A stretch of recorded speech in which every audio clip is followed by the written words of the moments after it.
భజే శ్రీచక్రమధ్యస్థాం దక్షిణోత్తరయోः సదా శ్యామావార్తాళి సంసేవ్యాం భవానీం లలితాంబికాం. శివాయ గురవే నమః. శ్రీమాత్రే నమః. శ్రీ విష్ణురూపాయ నమః శివాయ.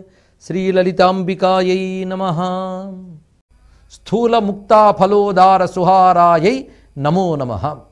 ఇది అమ్మవారి కంఠం నుంచి వేలాడుతున్న హారాలని వర్ణించారు. ఈ హారాలు ముక్తా ఫలములు అంటే ముత్యములు.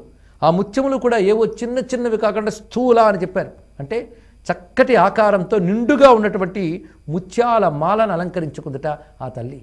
అందుకు అమ్మవారు అలంకరించుకోడు అంటే వాటిని స్వీకరించి ధరించింది ఆ తల్లి. ఇక్కడ వాటిని తాను ధరించడం అంటే పిల్లల్ని తల్లి లాలించినట్లు హారాలను అమ్మవారు లాలించారు. ఇక్కడ విశేషం ఏంటంటే స్థూలముక్తా ఫలోదార సుహారాయై నమో నమః అని చెప్పడంలో మరొక చిన్న భావన కూడా చేయవచ్చు.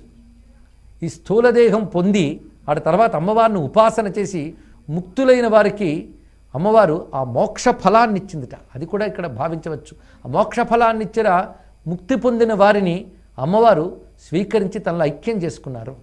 ఆ భావం కూడా ఇక్కడ గ్రహించవచ్చు. దూరాన్వయం అనుకోవడానికి లేదు. ఇది ముక్తులైన భక్తుల్ని చేరదీసిన తల్లి అనే భావం కూడా స్వీకరించవచ్చు. స్థూలముక్తా ఫలోదార సుహారాయై నమో నమః. ముత్యాల మాలలు ధరించిన తల్లిని ధ్యానిస్తున్నాం. ఇక్కడ మంత్రశాస్త్రంలో రూపధ్యానంలో వారు ధరించినటువంటి ఆభరణాలకు కూడా ప్రాధాన్యం ఉన్నది. ముత్యాల మాలలు ధరించినది అంటే ముత్యం అంటేనే స్వచ్ఛతకి సంకేతం. పైగా ముత్యము చంద్రుడికి సంబంధించిన రత్నం. చంద్రుడు మనస్సుకు అధిదేవత. అందుకు భక్తుల మనోభావాలనేటువంటి మాలలు హారములుగా స్వీకరించిన తల్లి అనే భావం కూడా స్వీకరించవచ్చు. స్థూలముక్తా ఫలోదార సుహారాయై నమో నమః. చక్కని ముత్యాల మాలలే హారములుగా ధరించినటువంటి తల్లి. కంఠం నుంచి వేలాడుతున్న రకరకాల ఆభరణాలు, అందులో ముత్యాల మాలలు ప్రధానంగా చెప్పారు. సర్వం శ్రీ లలితా చరణారవిందార్పణమస్తు.